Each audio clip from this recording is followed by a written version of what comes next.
Most people don't plan to run an animal sanctuary. Sometimes it starts with a ticket and court-ordered community service, though. For example, with today's guest, he first stepped onto an animal sanctuary in Eagle Mountain, Utah, because he had to.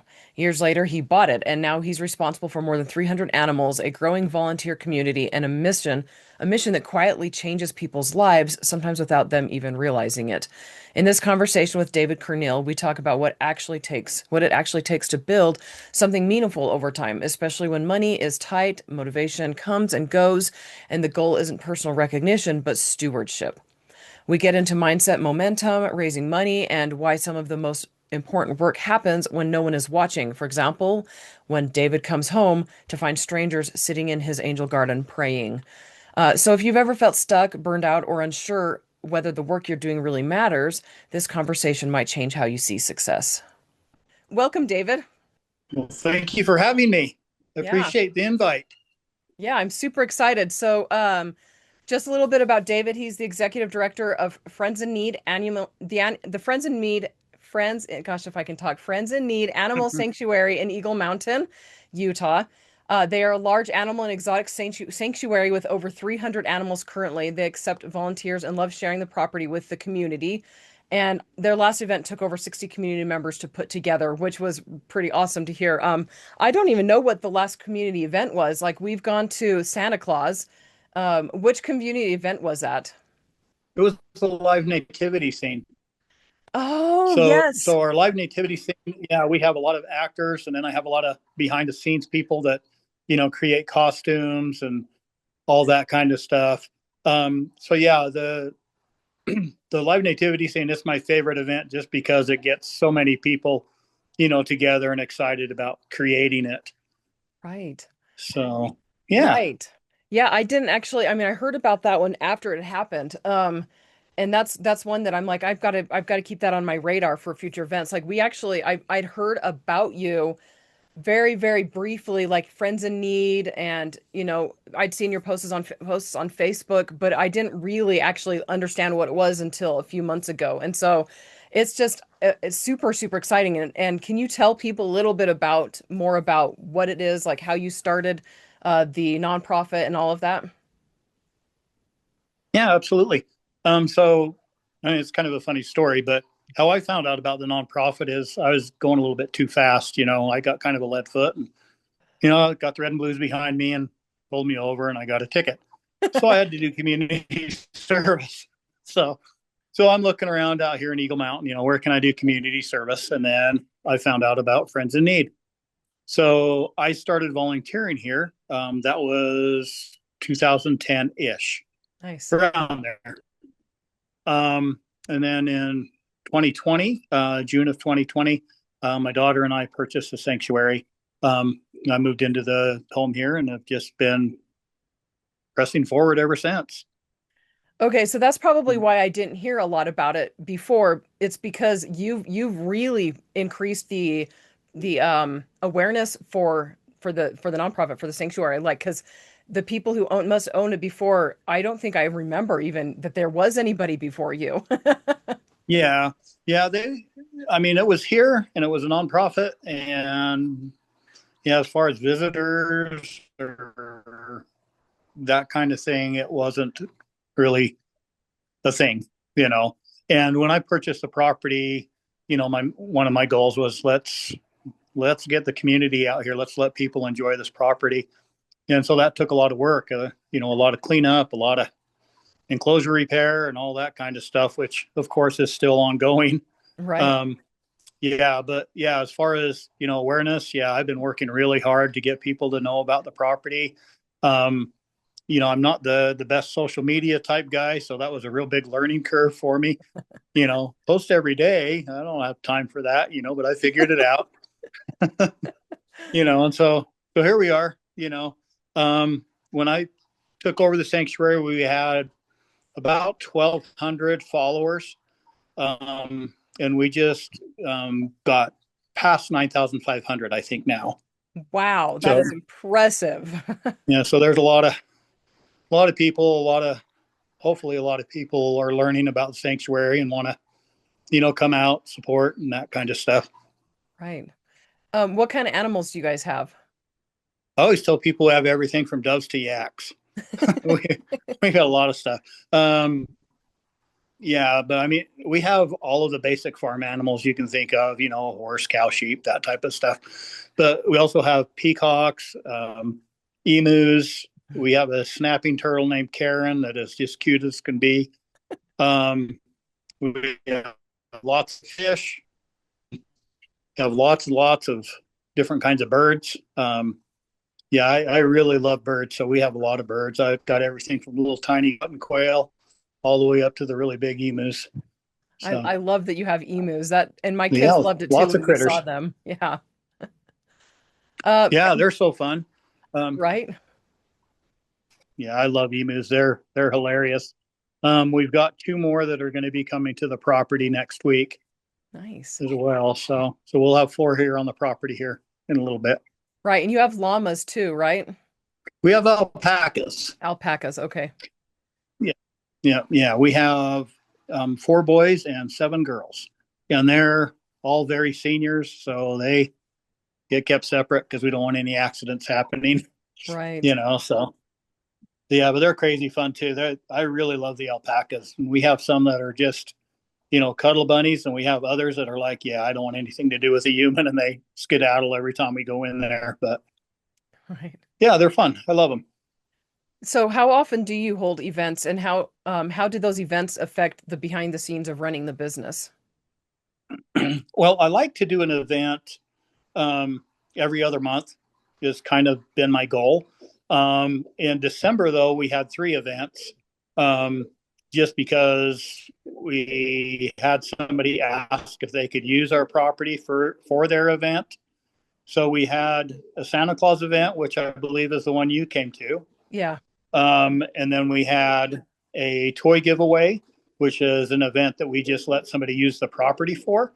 And then we had the live nativity scene. So December was crazy busy over here. Right. Did you charge Yeah, for the the like did you charge for those events? I mean, how does that work? so I want people to come and enjoy the events, and I know that charging is a way to make money, but I found that if I can make it where people can pay what they can, or if they can't, they can still come and enjoy the property. Right. Um, and I have tried in the past, like when I first started doing events, we sold tickets and that type of thing.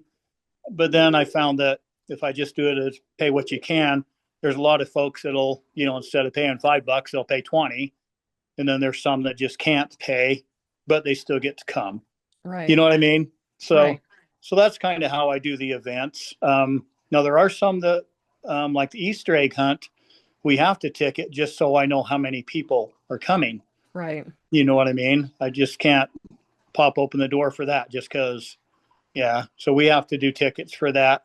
And last year we set it up where it was $5 a kid. And then I also had, posted if you can't afford it, then here's a ticket link where it'll be free. So, so yeah, I'm kind of a community guy. I love seeing people come over and enjoy the property. I love them, coming Right. over and seeing what's been going on and what we're trying to accomplish. Right. That's awesome. And you were telling me before we started recording that you're kind of um like I've been to your property and it's up against the mountain. You've got tons of the juniper trees all around you and it feels very isolated. It's and you're on satellite internet, you said? Yes, yeah, we have to have satellite internet. Yeah, it's called Rise Broadband. Right. So we got a little satellite on the top of the house, and if we get any type of, weather coming through, then internet is, well, not the best. And So that's sunny days is wonderful. You know what I right. mean? Yeah, sunny days is wonderful, but the Right. rainy days are, if there's a wind, yeah, there's no chance. If there's a wind, it's like, yeah, we're not even going to try to log on. There's just nothing. But yeah, hopefully soon, if they ever get Lake Mountain Road, finished up and, things like that, I think the other utilities and the other internet services will start showing up here. Right. Right. No, but I know we've had storms the last couple of days, so Yeah. Yeah. It's been rainy. So yeah, so I've got lots of mud over here. If you like mud, you need to come now. my boys love mud. Yeah, there you go. There you go. I All can't right. guarantee it's all mud though. Right. All right. Okay, so when you look back on your journey, what sorts of thought patterns and mental shifts have made the biggest difference for the business growth? So when I purchased the property, it was 100% selfish. I'll be honest. I love animals. I love gardening. I'm like, oh man, this is 100%, just where I need to be. Right. And then I started getting to know the volunteers. And then I started getting to know the special needs volunteers. Then I started seeing the community coming out and seeing the property. And then, somewhere it just clicked that, So you were saying that you got to know the volunteers and then you started getting to know the community and all of that, and that was where we lost you. yeah. So getting to know the community and seeing how people enjoyed it and how people needed it, I just really changed focus and was really looking each time I redid it in a closure. I would, think about it. Is this going to be something pleasing for people to see? Is it going to be something that is going to be easy for volunteers to clean? And I started looking at different ways to make it so that when people come, they can enjoy their visit more. And then I started, we call the Angel Garden, and it's not uncommon. In fact, I'd say 6 times a week, I'll come home and there'll be somebody just sitting in the Angel Garden and just, meditating or praying or just trying to, find some peace. And I just love it. I just love how it's, come together as that type of a place, and sometimes it can be, sad, for me because I'll come home and I'll say hi to somebody and they'll just, their tears, their eyes will be teared up and whatnot. And so, but then it just reiterates how important it is, this is a community property and a place where people come for that type of stuff. Right. Okay, so what is one habit you practice regularly that most people underestimate but has made a huge difference for the sanctuary? Um, Personally or business wise Both or actually. I'd both. love to hear both. So one thing that I do with the volunteers, and I invite them, and if they don't want to, that's fine. But we have a spiritual thought, and we start with a prayer each day. I'm Wow. kind of a spiritual guy, and so that's important to me. But again, it's not a necessity. Somebody says they don't want to come, that's fine too. Right. And I have noticed a big difference, because it just brings a little bit of clarity to what we're trying to do, what we're trying to accomplish. And we just reiterate that in these meetings. As far as business goes, I had to get really, really, really good at budgeting. And I really hate money. I hate it so bad that I don't know. I don't know how else to say that. Um, but I had to figure out, at first I'm like, yeah, you got a chicken, bring them over. You got a duck, bring them over. And the feed bill is really big, you know. Right. And so we weren't having enough donations to cover that feed bill.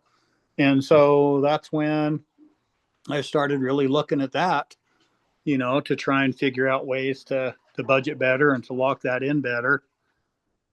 So Yeah. Yeah, budgeting is I'm a financial coach and so like budgeting is, I think it's fun, but yeah. Yeah, budgeting isn't too bad if there's dollars to budget with. it's true. It's true. It's a lot of fun when you've got a big budget. Yeah, yeah. So I mean, thank goodness we had a person do a post about the sanctuary on the community pages, and it just really went crazy. And so I got a lot of donations the last couple of days. Oh, good. I did see one So of those posts and I was like, "Yes, this is great." yeah, yeah. It's really wonderful.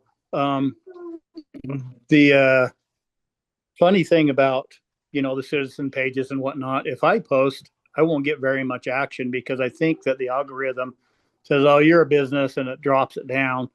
But if somebody else posts, then it gets a lot of attention. Right, right. That's why whenever I have a So business owner that I really like, when I do business with somebody, I always make sure I post like a lengthy, this is why you should use this person in all of the different community groups I'm in, because I'm like, that'll get more attention than anything they do on their own. Yes, yes, yeah. And I figured that out over the last couple of years, especially when Facebook did their update, probably midsummer or whatnot. That's when I really noticed that, Right. my posts on the citizens pages and, even on the connect pages have been, you know, dropping down quite a bit. And then if Right. somebody else posts something about me, it goes crazy. Right. Right, which is So, really frustrating. I know Facebook does it because they want you to pay, but yeah, unfortunately, as somebody who runs ads on Facebook for my author business, the algorithm change affected the way the ads are, even how applicable the ads are. So it's like, they're trying to make things work for everybody involved, including them, but it makes it really, really hard sometimes for small business owners. yeah, yeah. So when you have like hard days, and I'm assuming since it's been since 2020, you've probably had a couple hard days since you bought Yes. the property. What sorts of things keeps you motivated and keeps you moving? Um, I am blessed in that I can handle that type of thing pretty easily. Nice. So I just am in the mindset that, this too will pass. Let's just go through it. Let's figure out what we need to do. And sometimes I'll just sit down and I'll make a list. This is what needs to happen to make this pass. You know what I mean? Right. So so that's how I do it. And I don't I'm not a very stressful person, and it bothers my sweetheart to no end because she's like, "You don't stress about anything, and this you should be stressing about this." And I'm like, "Well, I don't know why we need to stress about this because it's we'll just fix it and we'll carry on." Right. But yeah, there's been some really hard days and some days where you know like this last November, um, I lost one of my favorite animals, and that was a really really hard day for me. Oh, Just because you get so attached to him. And, I've known him since 2010, oh, and it was just tough, you right. know. Um, in animal rescue, sadly, animals, you get older, sickly animals that people can't take care of or whatnot. And so sadly, passing away is kind of common. Well, I shouldn't say common. It's just a fact. You Right. know what I mean? Right. And so yeah, going through that was a really hard day. And then what makes it worse is when you lose an animal, you get people online that, well, you should have done this, should have done that, you should have done this, should have done that. When in reality, you did everything that you possibly could, Right. And so that, Right. days like that, you know, something's already hard and somebody's throwing down some more hard, rather than saying, oh, I'm sorry that happened to you, you know, Right. Right. let's go forward from there. So that's tough. I think the term for those guys is keyboard warriors, right? Yes. Yeah. But yeah. So I'm pretty lucky that way. I can weasel through stress pretty easily. Right. That's And I really think it good. might be a lot of my a lot of my business training. I've been a retail store manager for so long, and so I think a lot able to handle that type of stuff also Right. came from that type of environment. Right. Right. And that's actually something that I did want to ask is what like your especially since you purchased this in 2020, I mean, what did you do before this and how did it help prepare you to run Friends in Need? Before I purchased Friends in Need, I lived in a small house here in Eagle Mountain, and I had enough room for my pigeons and my fish, and that was it. But before that, I had 5 acres in Tremonton, Nice. where I had a small hobby farm. I grew produce and cut flowers and all kinds of stuff for the markets, and raised all kinds of animals, just like I do here now. And then before that, I lived in South Jordan, and I had acreage there, and I did the same type of thing. Um, Although they both of them were not nonprofit organizations, they were, like I said, just little hobby farms for me. Right. Yeah, but in 2020, when I purchased the property, um, about 6 months prior to that, I retired from Lowe's. And so I was just kind of chilling at the house, playing with pigeons and fish. And then me and my daughter decided to purchase this property. So I went from a paid off house with no worries to a big mortgage and a lot of worries. Though But Lowe's is that would be Lowe's or Home Depot. Like those would be two jobs that I would love to have because I want to always be tinkering and building stuff and yeah, yeah, yeah. So when I was at Lowe's, I was in the merchandising department. And so, yeah, we were always building new displays, taking down old ones, doing all kinds of that kind of fun stuff. Right. Let's see. So if do you have any advice to like say, I don't know, so you take your past self and where you're at now, what sort of advice would you give to yourself 20, 10, 20, even 30 years ago that would help you get where you are now faster or better? Have a clear set of goals for sure. There's that song, the sunscreen song, where he talks about, you need sunscreen and then all the other little fun tidbits. Yeah, There's a saying in there. He says, don't worry about, if you don't know what you want to do. Some of the most interesting 40-year-olds still don't. Well, yeah, I was that 55-year-old that was like, yeah, what am I going to do with my life? Yeah. So I would say a clear set of goals, learn to budget. oh yeah, yeah, Like I said, I struggle with that. I'm 61 now and I struggle with budgeting, mostly because there isn't any budget, the dollars are really thin. right, Um, right, yeah. And, once you have a goal, you need to stick to it. If right, you want to, let's say if you want to grow up to be a vet, well, then you got to know the steps to be able to make that happen. right, And, like I said, I was kind of, fly by the seat of my pants type of guy. So, and that really actually fit the retail lifestyle that I loved. right. Um, when I was younger, I wanted to be a art teacher, a high school art teacher. And so I went and got all my degrees and everything for that. But then I found out that high school art teachers can't support a family, can't support 6 kids. No, they So can't. yeah, so I didn't want my bride, to be in the workplace. I wanted her to help, to do stuff with the kids and raise the babies and that kind of stuff. So that's how I got into retail because, a lot of people don't know it, but it doesn't pay all that bad, Oh, wow. to be a store manager. So Right, right. Yeah, definitely a store manager. yeah. Okay, so my last question, actually I've got one more after this, but the last question that is more interviewee is if somebody wanted to operate or run a nonprofit, what advice would you give them? The first thing I do or tell them is to look and see if there's a nonprofit that is similar to what you want to do. If there is, then go volunteer. Ooh, nice. Go to that nonprofit, learn everything that you possibly can from that nonprofit, and you might change your mind. You might be like, yeah, this isn't for me. Right, Because the nonprofit side of the business can be, you know, kind of stressful, trying to get funding, trying to get awareness, all of that type of stuff. And, right. a lot of people don't realize it, but running a nonprofit is the same as running a regular business. Yeah, You yep, still have budgets, you still have things you need to buy, you still have to do scheduling, all of that stuff, same as if you had a regular business. The only right, difference is there's a reason it's called nonprofit. Is because yeah, I don't take a wage. I don't. Every single person that helps me is a volunteer.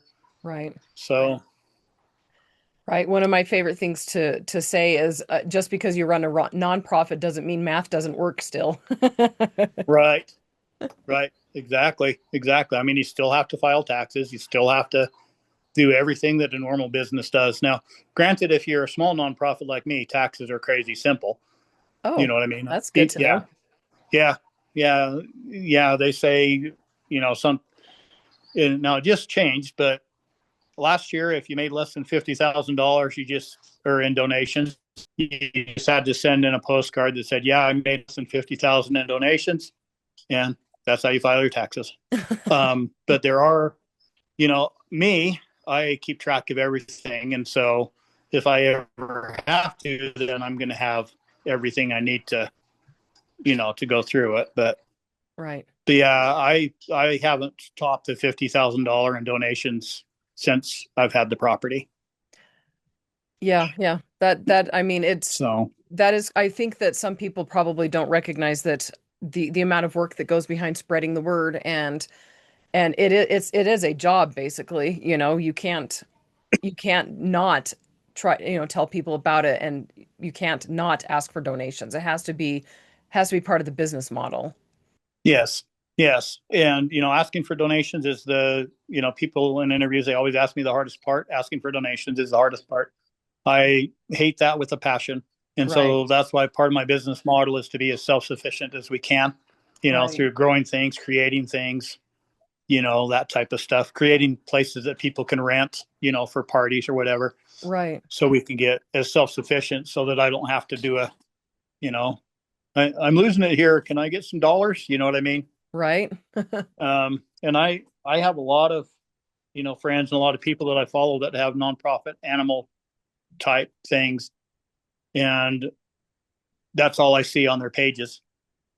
And I don't want to be, I just don't want to be in that group. Right. That's understandable. You know what I mean?